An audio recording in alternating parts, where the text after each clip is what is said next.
Yes, again, alright mga minamahal, Alicia nyo, nagbabalik muli para sa ating panibagong video. So, mukhang naghahanap ng karamay. Itong si Tio Moreno na talagang pinuputakti ngayon sa social media. Kasi can you imagine mga minamahal itong si Tio Moreno, abay, napapagbintangan, di umano, oo. Nai-issue di umano na tumatakas ng sweldo ng mga vloggers, ng mga DDS vloggers. At meron pong mga nagre-reklamo sa kanya. Napag-alaman tuloy ng mga bayaran tong mga itong mga DDS vloggers na to. Diba? Ngayon, itong si Tio Moreno, naghahanap ng karamay. Oo. Naghahanap siya ng kakampi ba? Ang ginawa niya, pinost niya yung content creator na kaibigan natin na itong si Kent Garcia. So ngayon, ito yung post. Oo. Sabi dito, grabe. Paldong-paldo. Wow, yung caption, palong-palo naghahanap ng kakampi Baka naman mamaya si Mima. Dahil si Mima, ganyan na yung kalagayan ngayon. Baka na naman, ako naman mamaya yung i-post. Diba? Diyos mio. Santa Barbara Bendita. Anyway, sabi ni Tio Moreno, bakit biglang yumama ng mga pro-Marcos, pro-Romualdez, pro-Kakampings at mga anti-Duterte vloggers? Wow, bigla daw yumaman. So, parang sinasabi, palong-palo. Oo, yung mga pro-BBM, pro-Marcos, pro-Romualdez, mga anti-Duterte at mga kakampings. Baka naman workaholic sila, kaya sila nagkapera. Hindi tulad mo, na nananakas di umano ng pera ng mga vloggers. Aray mo, di ba? Workaholic lang yan at deserve niya namang i-flex yan So, eto din naman kasing second.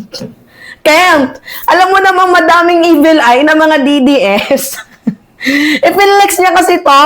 Pakita ko sa inyo.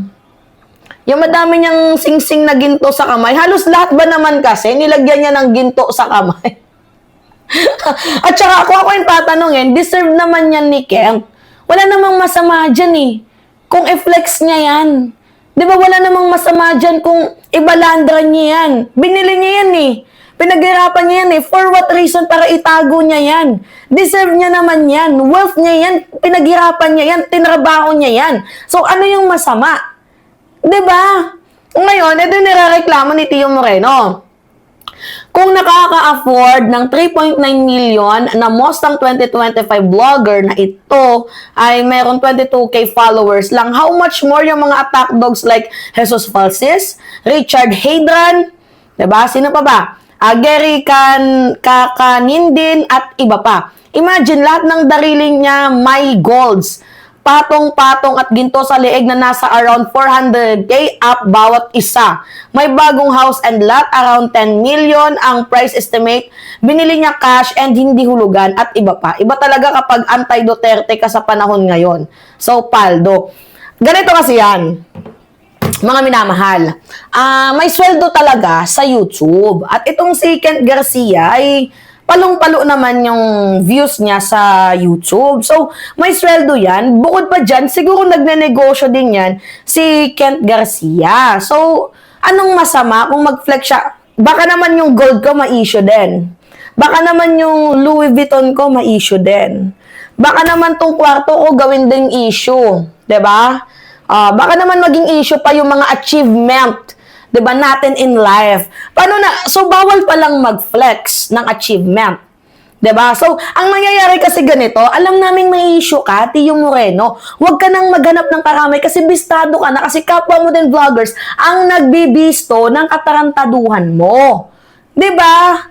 Huwag mo sa aming ilipat ang tinatrabaho mo. Kung bayaran ka, wala naman kaming pakialam. Basta kami, nagtatrabaho kami ng maayos. At sa tingin mo, pagko-content lang yung trabaho niyan, madami yung ginagawang outside job. Si Kent Garcia, kilala natin yan na sikat, mabait, talagang responsableng kapatid, responsableng anak sa kanyang magulang, at alam din natin na sobrang workaholic ni Kent Garcia. Nakasama ko na yan before. Mga minamahal, yung si Kent, nakasama ko na yan. Sobrang bait niyang taong yan. Medyo hindi lang kami nagkasundo nung syempre presidential election, doon siya kay Isko, 'di ba? Tapos ako dito kay PBBM, 'di ba? So medyo hindi lang kami nagkasundo, pero magkaibigan pa rin kami kahit papaano hanggang ngayon. Tinuturing ko pa din yan siyang kaibigan. So kaya pinapagtanggol natin ngayon itong si Kent Garcia kasi naghahanap siya ng kakampi eh. 'Di ba? Itong si Tio Moreno para kaawaan. Tapos syempre madadamay na kaming mga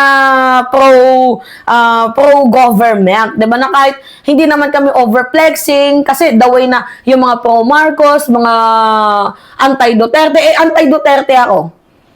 Pro-government ako. So ibig sabihin ako paldong-paldo din, palong-palo din kung kumita. Ganun ba 'yon? 'Di ba hindi ba pwedeng may negosyo ako? Hindi ba pwedeng sobra yung pagiging workaholic ko?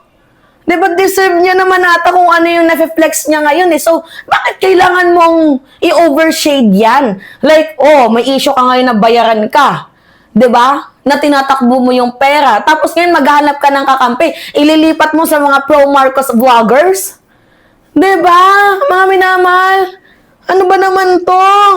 Konting character development na nga lang, hindi pa magawa ni Tio Moreno. Talaga lang, ha? Diba? O ako kasi nagkaroon ako ng issue dati. Nagpa-promote lang naman talaga sa akin si Mark Gamboa eh. Siyempre, diba, senador siya? Eh, kung yung artista nga, binabayaran na mag-promote ng product, binabayaran mag-promote ng kanilang gustong politiko. So, ako, binigyan lang naman ako ng tip. Pangkain nga lang yun eh. Tinanggap ko kahit hindi ko naman talaga totally gustong magpabayad. Oo. Kasi hindi naman ako bayaran. Ngayon, syempre parang pinaka-gift niya na lang na, ito, kasi maliit lang halaga na to. Eh di, tinanggap ko na lang din. Tapos pinakain ko din yan sa mga bata. Promotion yon sa kaibigan natin na si Mark Gamboa bilang senador. Syempre, vloggers tayo, di vloggers to vloggers din yung nagtutulungan dito, di ba? So, ngayon, ang nangyari kasi, may nai-issue mga bayaran. Ngayon, ang gusto niya mangyari, naghanap siya ng kakampi. Di ba mas bayaran yung mga taong inaalok, yung mga pro-BBM vloggers, di ba, na maging maka-Duterte? Magkano ba yung alok doon? Naalala ko yung sa akin, inalok ako ng taong yun. So, nag-meet kami sa may Okada, magkano yung inalok? 'Di ba? Umabot ng 70K tapos 30,000 monthly para sa condo.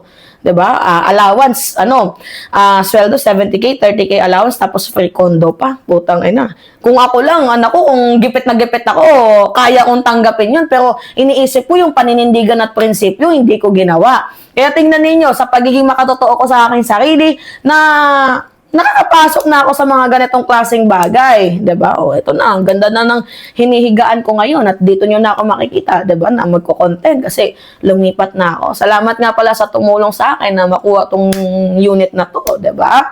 So, sasabihin na naman ninyo, pumaldo, palong-palo. Naku po, aray mo. Alright, mga minamahal. Kayo, ano yung masasabi niyo dito? Anyway, it's me again, Alicia nyo. Nagbabalik muli para sa ating panibagong video. Maraming salamat at ingat, mga kababayan!